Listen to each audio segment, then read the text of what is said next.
فرماندار گشتی حسد هزین سوره دموکراتیک مظلوم عبدی لسر زمان کردی آخفی گوت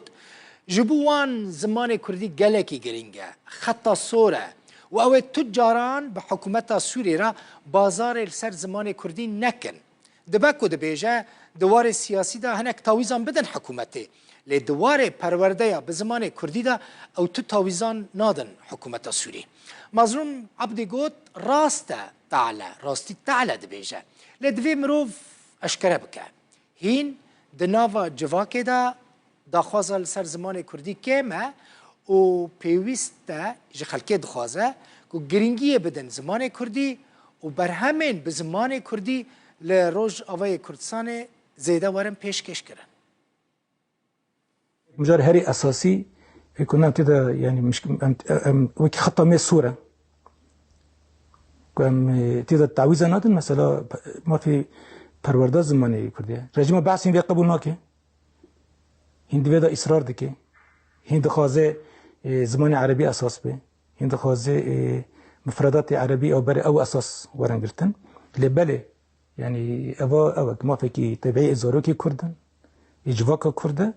جالي كرده وأوا يكش أمبيجن أنجام من خازي إيه شورشين وأوا جرك بيكوره وأما نم أمبركي جالك مجرد النرمين يزكي ببن يبوك شارع سري سياسي شيء بله بله ده مجرد ما في پرورده بزمان كردي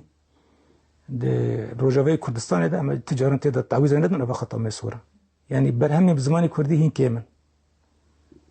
چه دالی رومان داده به چه حالی کووارا داده به چه دالی نفساندین دیتر داده بن شعر ده به گله کار کیمن و گرک بیتر پیش که به آدی ترجی هند ناف جوا که دا جارد بی راستی تعالی اسنا گرک بیجه هند ناف جوا که دا يعني رغبتی سر زمانی کردی لگوری زمانی عربی زمانی دیتر هین کیمن امکینه کنه برین شورش دیگه آرمان جاخا گاوی که رغبتش بو زمانی کردی خواسته کش بو زمان کردی بر همین زمان کردی داخورتر بده همسر به گرک به شغلم هفته رو به